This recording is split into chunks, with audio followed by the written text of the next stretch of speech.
축원합니다. 아멘. 자, 오늘 여러분들 제 이제 팔복 가운데 속에서 5번째 팔복에 대해서 말씀하겠습니다. 우리가 마태복음 5장은 산상보훈 말씀 가운데 속에서 천국 시민들, 천국 백성들이 어떠한 삶을 살아가야 하는가 하는 그런 말씀이 기록된 것이 팔복인데, 그 가운데 속에서 우리가 4복까지 이야기를 했습니다. 그래서 심령이 가난한 자의 복과 애통하는 자의 복과 온유한 자의 복과 그 다음에 의에 줄이고 목마른 자에 대한 복을 말씀을 드렸고, 오늘은 5번째 긍휼히 여기는 자는 긍휼히 여김을 받을 것이며 하는 말씀을 가지고 긍휼히 여긴 자에게 우리에게 주어지는 그러한 복 5번째 이야기를 하고 말씀하겠습니다. 그래서 이 말씀은 마태복음 5장 7절, 제가 여러분의 성경 봉독을 마태복음 3장부터 10절까지 계속하는 것은 팔복의 말씀을 계속해서 우리가 상고하고 계속해서 하나님의 말씀을 듣고 읽다 보면 우리에 입력되어지기 때문에 계속해서 그 말씀을, 똑같은 말씀을 계속 본문을 갖고 이야기를 합니다. 오늘은 제 7장에 있는 긍휼히 여기는 자는 복이 있나니 그들이 긍휼히 여김을 받을 것이요 하는 마태복음 5장 7절 5번째의 복에 대해서 말씀을 드리려고 합니다. 자, 긍휼이란 변함없는 사람, 친절, 따뜻한 마음이다. 여러분 82페이지 책을 한번 참고해 주시기 바랍니다. 긍휼은 하나님의 성품으로 우리에게 주신 것으로 다른 사람에게 베푸는 것이다. 그러니까 다른 사람에게 베푸는 것이 바로 긍휼이다. 하나님이 예수 그리스도를 믿고 나가면은 우리는 하나님의 성품을 닮아가는 하나님의 자녀들이에요. 그래서 하나님의 성품을 날려가는 우리들은 물론 처음부터 어떻게 하나님의 자녀다운 성품이 되겠어요? 그러나 교회에 와서 날마다 예수님 안에서 말씀을 부여잡고 우리의 그 속사람 날마다 예수 그리스도의 복음으로 하나하나 변화되어 새로워지도록 내 심령이 달라지도록 바꿔져서 그 다음에 점점 우리가 예수님의 모습, 예수님이 이 땅에 오셔서 행하는 그런 삶으로 바뀌어져 가는 것이죠. 하루아침에 되어지는 것은 아니죠. 우리 심령을 날로 교회에 와서 새롭게 가야 된다는 것이죠. 그럼 점점 나도 모르게 예수님의 성품을 닮아가는 것이죠.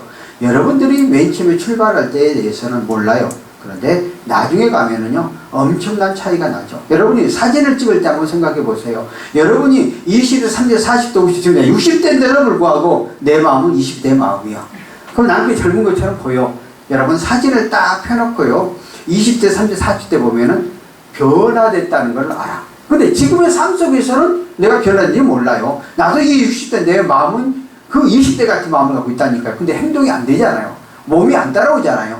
근데 그렇게 변화가 되지 않아요. 그런데 여러분도 여러분이 주 안에 들어와서 내가 신앙생활에 가면서 내가 변화되는 것 같지 않은데 세월과 시간이 가면 날로 나도 모르는 사이에 심령이 변화가 되어지는 거죠. 이게 예수 그리스도 안에 들어오는 진정한 맛이죠. 우리 집사람하고 저하고 만나서 결혼할 때요 제가 성질이 굉장히 급해요. 그리고 나서 음식 같은 데 엄청나게 가려 먹었어요. 그래가지고요 된장국도 안 먹고 막 그랬거든요. 또 군대 가서도 진짜 라면도 안 먹고 막 그랬어요. 밀가도 안 먹고. 그러니까 엄청나게 까다로운 사람이잖아요. 그러니까 얼마나 많이 부딪혔겠어요. 우리 3년 동안 많이 부딪혔어요. 근데 내가 이제 교회를 3년 만에 결혼하고 개척에 갔잖아요. 그때부터 목회를 하면서 하나하나 변화가 돼가지고 거저 50대 정도 되니까 우리 집사람이 나한테 이야기하니까 다른 사람한테 이렇게 이야기를 하다가 우리 목사님은 옛날에 비하면 90% 이상이 변화가 됐다. 이런 말을 하더라고. 나는 직접 한 적은 없어요. 같이 이제 목사님 사모님들 이야기를 하면서. 그러니까 나도 처음에는 개팍스러운 성격이었지만은 예수 안에 복음을 가지고 예수를 믿고 나가다 보니까 나도 모르게 점점 달라. 그러다 보니까 다른 사람을 생각하게 되고 나만을 생각하는 마음. 이게 바로 긍휼이라는 거예요. 내가 예수님의 성품을 닮아가고 예수님을 닮아가는 우리가 나만 생각하는 것이 아니라 다른 사람. 그래서 베푸는 것. 그렇게 말하고 있잖아요. 그러니까 성도가 의만 부르짖고 긍휼을 여김이 없으면 냉정하고 무자비하게 되고 또한 반대로 의가 없이 긍휼만 있으면 분별력이 없어 죄를 용납할 수 없게 된다. 의만 부르짖고 언칙만 부르짖고 언칙만 갖고 나가면은 냉정한 사람이 된다는 거죠. 우리가 그래서 예수님 말씀 가운데 속에서 예수님이 바리새인이나 사두개인들에게 뭐라 했던 게 뭐예요? 그들은 율법, 하나님의 말씀이 성경, 구약 성경을 믿었는데 365가지에 해야 될 것과 안 해야 될 것만 가지고 그들을 믿었단 말이에요. 그러니까 그 의의 기준을 하니까 의를 넘어서 예수님의 사랑이 따라가야 되는데 율법적으로만 가니까 어떻게 되어져요? 냉정하고 무장. 오늘 교회가 안에서 그냥 법으로만 가보세요. 어떻게 되겠어요? 다 떠나버리죠. 근데 우리가 자칫 잘못하면은 예수를 믿는다고 해서 그만 내세우다 보면은 무자비한 사람. 그러다 보니까 과거에 우리의 예수 그리스도를 믿지 않고 나갈 때 종교 개혁주의 시대 때 막 사정없이 막 사람을 죽였잖아요. 예수를 부인하는 중세 시대 때 이런 게 막 그러거든요. 자기의 진리 아니면 안 돼. 근데 기독교의 진리는 단편적으로 어느 한 면적으로 가는 것이 아니라. 그래서 그 다음에 뭐가 그랬어요? 반대로 의가 없이 긍휼만 있으면은 또 분별력이 없이 또 어느 사람들은 예수님은 사랑이라 그랬으니까 그냥 법과 원칙도 없이 무조건 사랑만 한단 말이에요. 잘못한 것도 그냥 무조건 안아준단 말이에요. 무조건 싸매준다. 이래버리면 분별력이 그것도 질서가 파괴된다는 거예요. 그러니까 여러분들이 자녀를 기르면 자녀를 기를 때 정확한 원칙을 정해놓고 그 원칙에 의해서 양육을 해야 되는데 내 새끼 귀엽다고 해서 그냥 망각하고 놔둬버리면 어떻게 돼요? 버릇없는 자식이라고 그렇게 말을 하잖아요. 왜? 이런 질서가 사랑만 갖고 되어지는 게 아니라는 거예요. 그래서 여기에서 긍휼이라는 것은 하나님의 성품으로 변화된 우리가 다른 사람에게 은혜를 베풀어 주는데 그 은혜를 무조건적인 것이 아니고 법과 질서, 원리 안에서 피차간에 상처받지 않도록 잘 아울려서 가야 된다는 거예요. 한면적이만 갖고서는 되어지지 아니고 모든 양면성을 갖고 가야 된다 하는 것을 말해주고 있어요. 제가 세월이 지났어요. 제가 젊었을 때 제가 이제 29살에 단독목회 나갔잖아요. 그때는 그냥 막 밀어붙이고 막 해나갔거든요. 근데 세월이 많이 지나다 보니까 지금 그렇지 않아요. 언제든지 어떤 사건이 생기고 문제가 생기면 상대방을 생각을 해요. 상대방을. 저 사람이 그런 그런 상황이 되었었으면 어떡할 건가 하고 상대방 입장을 먼저 딱 생각하면 그 사람이 이해가 돼요. 또 그 다음에 그 사람을 언제든지 안아줄 수 생각이 돼요. 그러니까 마음이 넓어졌다는 거죠. 그래서 이제 그렇게 바뀌어져 가더라고요. 그러니까 예수 그리스도 안에서 우리의 삶이 그렇게 가야 되는. 그러니까 예수님 우리의 삶 가운데 속에서 철저하게 그런 모습을 보여줬잖아요. 돌 맞은 간음한 자가 예수 앞에 잡혀왔잖아요. 여인이. 그러니까 율법으로 일하면 간음한 자는 어떻게 돌로 쳐서 죽여야 되잖아요. 그러니까 예수님 뭐라고 그래요? 딱 글씨를 쓰면서 여기다 죄 없는 자가 돌로 쳐라. 땅에다 딱 쓰니까 아니 이 세상에 죄 안 진 사람 누가 있어요? 한 사람도 없이 다 뒤로 물러갔더라. 성경 그렇게 기록하고 있잖아요. 그러니까 오늘 저 여러분들이 예수 그리스도를 믿고 나갈 때에 정말 긍휼이란 변함없는 사랑, 정말 영혼을 따뜻하게 감싸주고 안아주고, 그러나 율법적으로 하는 것이 아니고 법과 질서에 없이 하는 것이 아니고 하나님의 말씀 안에서 그것을 가지고 서로 감싸고 싸매줘야 된다 하는 것에 대해서 말하고 있습니다. 그 다음에는 은혜와 긍휼을 비교해 볼 수가 있다. 은혜는 사랑받을 수 없는 이가 사랑받는 것이고 자격이 없는 자에게 주어지는 것이다. 그래서 은혜는 죄 지은 사람과 관계가 많다. 이에 반해 긍휼은 행복과 소망이 없는 자가 사랑을 받은 것이다. 그래서 긍휼은 비천한 자에게 주어지는 것이요 비천한 자에게 있는 사랑과 관계되는 말이다. 그래서 우리는 은혜로 말미암아 이제 제3을 받았고 구원하심을 받은 하나님의 자녀가 되었다. 가장 기본적인 얘기예요. 많고 많은 사랑 가운데 속에서 우리들이 가만히 돌이켜보면 내가 선택해서 부름받아서 하나님의 자녀가 되었어요. 그런데 가만히 통계적으로 따져보세요. 오늘날 세계의 기독교의 전체적인 인구가 23%인가 그렇게 되고, 그 다음에 마오미 17%가 돼. 아까 23%인가 그것은 천주교와 기독교 다 포함해서 말하는 거예요. 그러면 세계의 거저 4분의 1이 하나님을 믿는 사람이라고 그렇게 보고 있어요. 그런데 우리가 73억의 인구잖아요, 세계가. 더 올라갈 수도 있는데 자꾸 이게 통계가 바뀌어지니까 그 가운데 속에서 우리가 선택받았다는 사실에 대해서 감사해요. 더 축소시킵시다. 대한민국이 5,200만이잖아요. 5,200만 가운데 속에서 뭐 과학에는 뭐 1,200만 막 그랬는데 실제적으로 이번 인구 통계에서 17% 나왔잖아요. 그러면 얼마 정도 되겠어요? 1,000만 명 안 되잖아요. 800, 900 정도. 그럼 그 안에 우리가 선택을 받았어요. 더 축소시킵시다.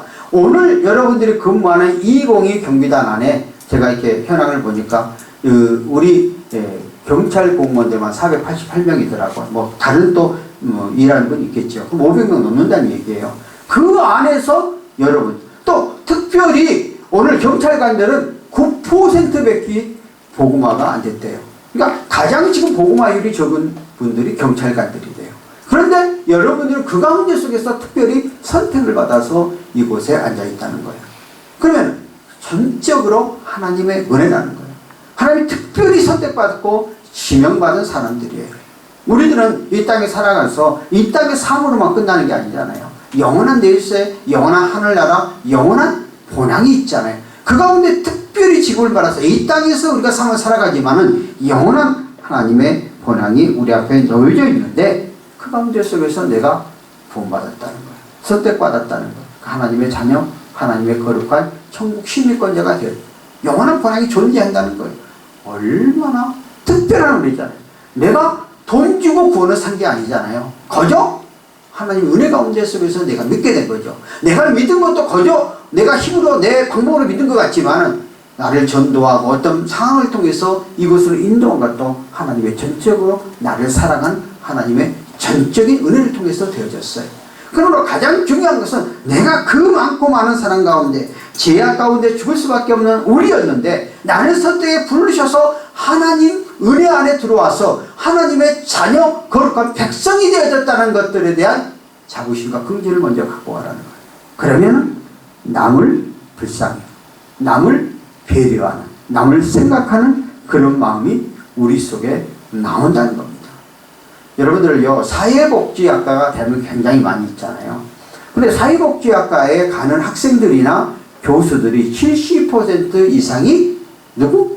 예수를 믿는 사람이라고 합니다. 내가 실제적으로 사회복지학과 백석문화대학과 가르쳐봐 통계를 내보니까 복음을 안에 들어오는 친구들이 상당히 많아요. 그러면 왜 그랬을까? 난 가만히 생각해봐요. 나도 물론 뭐 신학을 다 하고 사회복지학 석사, 소아복지 박사까지 했지만 나도 사실은 말년을 생각해서 은퇴하고 그런 걸 하려고 그렇게 사실 그렇게 사회복지학을 별도로 공부를 했어요. 근데 지금 상황들이 그렇게 안 되고 또 하나님 그렇게 인도를 안 했지만은 어떻든 그런데 왜 그랬을까? 기본적으로 그들이 예수 그리스도 안에 하나님의 은혜를 체험하고 나니까 하나님의 은혜를 받은 것을 어떠려고 베풀려고 하는 마음이 생기는 거예요. 놈에게 도와주려고 하는 마음이 이게 긍휼이라는 거예요. 막 쉽게 어렵게 여기 책 내용이 아주 힘들고 어렵게 써놨는데 쉽게 우리는 그런 마음을 갖는 거라는 거예요. 그러니까 남을 불쌍히 여길 수 있는 그런 마음을 가져야 된다. 어제 유퀴준가에 어느 의사분이 나왔어요. 그래서 의사분이 나왔는데 그분은 어릴 때부터 의사가 되기까지 심장수술을 3번을 했대요. 심장수술을 3번을 했어요. 그런데 아버지가 옛날 그 아버지가 참 훌륭하다고 생각을 해요. 아버지가 서울역 앞에서 무슨 일 때 아버지하고 만나서 어릴 때에 딱 해서 그러면 서울역 앞에서 그 빵을 나눠줘 노숙자들 있잖아요. 뭐 지금은 옛날에는 그냥 바깥에서 빵을 나눠주고 음료수 나눠줬지만은 지금은 그러지 않아요. 너무 우리나라는 너무 잘 돼 있어요. 그래가지고 서울역 앞에 가면 서울시에서 빌딩을 하나 사가지고요 하루에 4끼를 줍니다. 내가 사무총장 할 때 수업식을 많이 했기 때문에 4끼를 주는데 그러니까 여러분들이죠 먹을 거 없으면 글로 가면 돼요. 왜냐하면 먹을 것도 깨끗하게 해주고요 정말 시설도 잘 해놨어요. 아주 그래가지고 밥을 3끼 주고 1끼를 간식을 줘요. 그런데 그 노숙을 하고 있는 그 자녀를 보고 너는 저희들을 어떻게 생각하느냐 그러니까 저희들이 불쌍하다고 이렇게 생각을 했다는 그렇게 말을 했다는 거예요. 그러면은 너는 저 불쌍한 사람들을 도와주는 사람이 돼야 되지 않겠느냐 이렇게 이야기를 했다는 거예요. 그래서 그때부터 아버지의 그 말을 명심하고 심장술 세습을 하고 이제 의사가 되어가지고 심장병 아이들을 도와주는 그런 의사가 됐더라고요. 그래서 이제 그런 얘기를 하더라고요. 그래서 나는 그 3번에 거쳐서 심장병을 수술을 해갖고 또 혜택을 그 어떤 의술의 혜택을 받았고 그런데 아버지가 그 노숙자들 보면서 그들을 도와줘야 된다 어릴 때의 그 마음 그 생각을 갖고 지금도 내가 의사이지만은 정말 그 사람들을 도와주는 의사가 되겠다 하는 그런 얘기를 하더라고요. 그래서 내가 좀 감동을 받았는데 그게 바로 긍휼이라는 거예요. 그러니까 쉽게 어렵게 생각할 게 아니라 우리의 마음을 다른 사람을 불쌍히 여기는 마음, 다른 사람에게 베풀어 주고자 하는 그런 마음이라는 것이죠. 그래서 은혜가 죄와 관계 속에서 사죄의 측면이 강하다면 긍휼은 용서받은 죄인들에게 새로운 관계를 맺는 것임을 깨닫게 하시는 말씀. 얘가 거저 구원받았기에, 거저 하나님의 백성이 됐기에 하나님 은혜를 받았다는 거예요. 구원은 거저 받았. 이것을 돌려주는 것은 남에게 베푸는 것이고, 남에게 구원. 여기에 더 나가서 영혼을 구원한 전도가 또 중요하겠죠. 이런 것이라는 거예요. 그 다음에 긍휼은 하나님, 근원은 하나님이시다. 하나님께서 우리에게 긍휼을 베푸셨고 우리가 그 긍휼하심에 따라 이웃에게 긍휼을 베풀었다. 그때 다시 우리는 하나님의 긍휼을 받게 되고 이는 주고받는 순환의 축복이다. 하나님처럼 긍휼을 베푸는 자는 반드시 하나님의 긍휼을 받게 된다는 순환 증거의 법칙을 가르쳐 주시는 말씀이다. 하나님 그만큼 항상 우리를 택하 부르셔서 거저 은혜를 줬던 거죠. 그 은혜를 받은 우리는 그 은혜에 감격하여서 우리도 다시 주는 게 이게 순환 법칙이라는 거예요. 그러니까 우리는 우리의 삶 가운데 속에서 보면은 그 가정교육이 중요한 이런 말을 많이 하잖아요. 과거에 우리나라 양반 또 우리나라 이조 시대 때는 뭘 보고 결혼했어요? 가문 보고 결혼했어요. 뭐 남녀간에 만나지도 못하고요. 부모끼리 만나갖고요. 그 가문이 훌륭하면은요, 그냥 좀 결혼시켰어요. 왜? 그것은 뭐예요? 그 가정 안에서의 어떤 교육을 받았다는 것은 당연히 습성화 되어져 가는 거니까. 그러니까 우리가 하나님의 자녀가 되어지면 당연히 하나님의 자녀다운 삶을 통해서 베풀어져야 된다는 것이죠. 이게 기본적인 원리예요. 그러니까 여러분 삶 가운데 속에서 가정교육은 굉장히 중요해요. 내가 마음대로 바뀌는 것 같지만은 세월이 지나면은요, 과거의 부모님으로부터 물려받았던 거 나도 모르는 사이에 나와요. 습관이 나오고요. 또 먹는 음식 같은 경우에 특별히 그러잖아요. 한번 어릴 때 입맛 들었던 사람은 처음에는 뭐 여러 가지 환경 때문에 안 먹다가 나중에 가면 다시 권한 거 돌아오잖아요. 이게 우리의 근본 속성이에요. 그래서 정말 하나님의 은혜를 받은 우리는 늘 우리의 삶 속에서 오늘 말씀처럼 우리가 베풀려고 하는 그런 삶들이 되어져야 된다. 순환, 반복되어지는 그런 밤이 이루어진다는. 그래서 하나님 우리에게 거저줘서 사랑을 베풀어줬으니 나도 그 은혜를 보답하는 게 긍휼로 베풀고 나가는 것이라는 것에 성경은 이렇게 말하고 있습니다. 그냥 계속해서 보십시다. 주께서 가르쳐준 긍휼이란 뜻이 무엇인가? 지금까지 우리 살펴보진 네 가지 복기에 의해 오늘 땅에서 하나님의 진리를 행하여 평안을 가져오므로 하나님의 자녀가 자격을 얻고 땅에서 잠깐 받은 고난이 영원한 내세의 큰 상을 받는다는 내용이 오늘 우리에게 주어지는 말씀이에요. 그래서 주께서 오늘 긍휼이란 구약의 히브리어로는 헤세드, 동정이란 뜻이고 구약에서 헤세드는 하나님과 인간과 언약의 관계에서 발생한 태도이고, 그리고 신약에서는 변함없는 사랑, 따뜻한 마음으로 표현하고 있고, 즉 긍휼은 사람을 불행을 회복시켜 주려는 따뜻한 사랑이다. 그래서 의뢰요 허물에서 제거해주고 긍휼로 불행을 제거해준다. 이렇게 말하고 있습니다. 결국 하나님의 은혜 받은 우리가 선을 행함을 통해서 그 하나님의 사랑을 대신 다시 해준다는 거예요. 요즘 우리 NGO 단체들이 뭐 월드비전이라든가 갑자기 군 문제 있어가 또 몇 단체가 있어요. 그런 단체들이 정말 제3지대에 가가지고 그 나라들에게, 그러니까 여러분들에게 이제 2만원, 3만원 뭐라 그래요? 그 작정하라고 그러잖아요. 그래가지고 이제 그 오지에가 있는 나라들에게 그 학생들 일대일 매치를 시켜줘요. 그래서 내가 3년 전에 아르헨티나를 갔고요. 또 아르헨티나 그 옆에 가장 못 사는 나라가 갑자기 생각이 안 나네. 하여튼 그 브라질 3개 나라를 갔다 온 적이 있었는데 그 나라가 이제 우리 NGO 단체하고 이렇게 맺어졌어요. 그래서 이 아르헨티나는 도시 수도는 원래 과거에 4대 잘 사는 나라에서 정말 활자석 떠놓고 막 그림을 지어놨는데 딱 그 동네를 벗어난 순간, 도시를 벗어난 순간부터 완전 거지 나라예요. 야, 정말 내 그렇게 거기는 다 그래도 백인들이었고 막 그래가지고 막 긍치로 크고 그러는데 야, 그렇게 못 살 수가 없어요. 딱 가서 그 교회를 가서 우리가 간다고 그러니까 총회장님과 저하고 같이 갔으니까 이제 그 애들이 다 나왔어요. 그런데 그 선교사가 하는 말이 한 200명, 300명 정도의 그 선교사, 그리고 그 선교단체 부회장하고 같이 갔거든요. 그래서 우리 교단하고 맺어져가지고 같이 갔는데 거기에다가 3만 원씩을 애들의 이름을 다, 우리 후원자 이름을 다 써놨어요. 그래가지고 그들이 그 3만 원 어린애들이 받는 그거 갖고 평생활을 한다는 거예요. 그러니까 걔들이 고등학교 졸업할 때까지 그것만 보내주면은 다른 길로 가지 않고 올바른 길로 간다는 거예요. 아, 내가 그 현장을 보고 또 다시 이제 더 못 사는 이가수 옆에 있는 다른 갑자기 지금 내가 생각이 안 나는데 오늘 내가 설교 준비한 게 아니고 갑자기 지금 생각나서 하는 소리에 갔더니 거기도 똑같아. 그건 더 못 살아. 수도를 갔는데 수도가요 어떻게 생겼는지 하면은 우리나라 군청 몇 개 안 되는데 딱 큰 도로만 포장이 돼 있고요. 골목은 아예 포장이 화수도 없습니다. 그러니까 비가 내리면 다 쓸어 내려가는 거죠. 야, 그런 모습을 보면서 그런데 거기도 마찬가지로 우리가 NGO단체 여러분들이 이 3만 원씩 내는 걸로 전부 다 쪼이를 해가지고 그 얘들을 가진 걸 살려줘. 근데 그런 나라들은 카톨릭 나라잖아요. 카톨릭 나라의 특성은 뭐냐면은 얘기 못 나게 하는 걸 뭐라고 그래요? 예, 나태를 못 하게 해. 특별히 또 거기는 남자들은 씨만 뿌려놓고 여자들이 임신, 그러니까 성적인 것들이 굉장히 개방된 나라예요. 그러니까 어릴 때부터 못 사는 나라는 어릴 때부터 임신을 하잖아요. 그러다 보니까 남편은 다르고 부인들은 애들을 많이 낳아가지고 막 바글바글해서 부인들이 다 책임져주고 뭐 필리핀 가도 그렇잖아요. 이런 식이에요. 그런데도 우리의 그 NGO 단체들에게 2만 원, 3만 원 작정해갖고 연결해주는 게 그렇게 크고 소중하다는 걸 내가 느꼈어요. 보면서 그게 뭘까?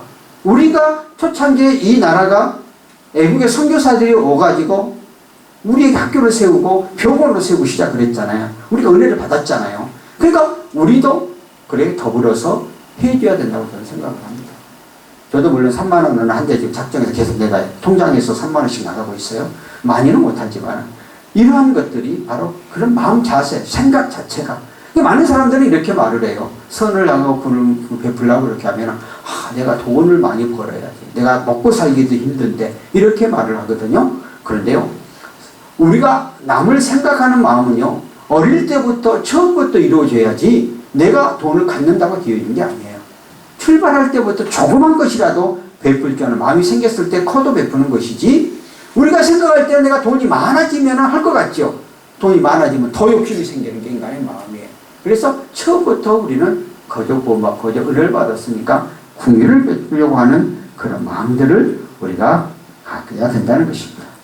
그래서 누가 이런 궁유를 실천할 수 있는가? 하나님의 은혜로 입은 사람에게 하나님이 이웃에게 베풀어 줄 수 있다는 거예요. 마태복음 6장 14절에 뭐라고 그랬어요? 너희가 사람의 잘못을 용서하면 너희 하늘의 아버지께서 너희의 잘못을 용서하리라. 그러니까 내가 먼저라는 거예요. 내가 먼저. 많은 사람들은 내가 이렇게 힘들고 어려운 상황들 때문에 저 사람을 어떻게 해줄 수 있어? 이렇게 하는데 그래도 주님은 우리의 십자가에 자기를 못 박게 한 사람들까지 용서해 준 예수님의 사랑. 이걸 생각하면 할 수 있다는 거예요. 그리고 어떻게? 성령을 통해서 본래 3장 13절에 누가 누구에게 불만이 있거든 서로 용납하고 피차 용서하되 주께서 너희를 용서하신 것 같이 너희도 그리하라. 힘들어요. 나를 힘들게 하고 어렵게 한 사람들을 용서한다는 거 정말 힘듭니다. 안 됩니다. 그런데 그렇게 하라는 거예요. 왜? 주님의 은혜를 거저받았으니까 거저하라는 거예요. 해보면 자유함을 얻어요. 안 해보니까 못하는 거죠. 나는 그걸 해봤기 때문에 내가 자신 있게 말을 하는 거예요. 왜? 나도 목회를 21년 했고 총회를 9년을 했고 선거를 4번을 했거든요. 그러니까 선거 이거 정말 힘들거든요. 그러니까 막 관계 속에서 내 사무총장 선거를 4번을 했는데 그럴 때에 나의 반대에 대해서 찬조, 내가 그렇게 잘해줬는데 나를 반대하고 나가서 다른 사람 찬조하고 막 이렇게 하니까 마음속에요 분노가 확 쏟아가고, 내가 목사인 나도요 분노가 빡 쏟아가고요, 야 저 새끼 그냥 죽이고 싶다 이런 말 제가 이제 막 이 마음이 막 폭발적으로 올라오는 거야. 나도 감당이 안 되는 거예요.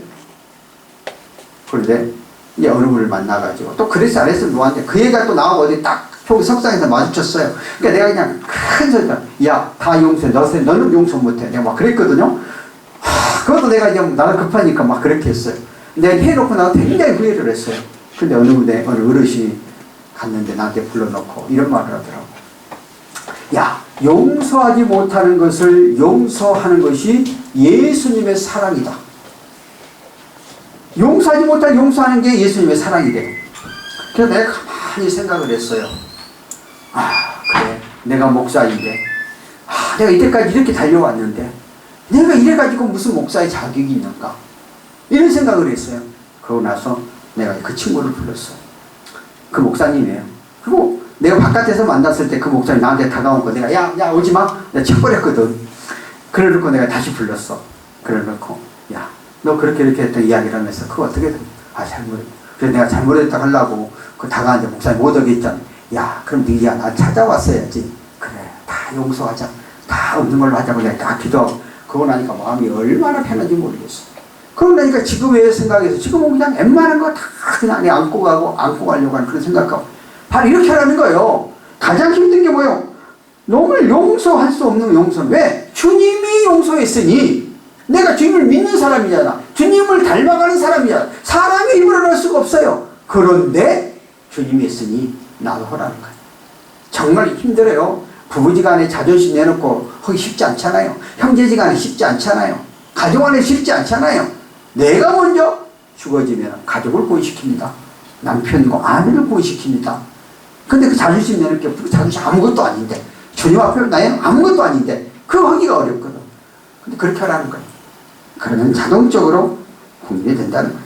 에베소 4장 32절에 뭐라고 그랬어요?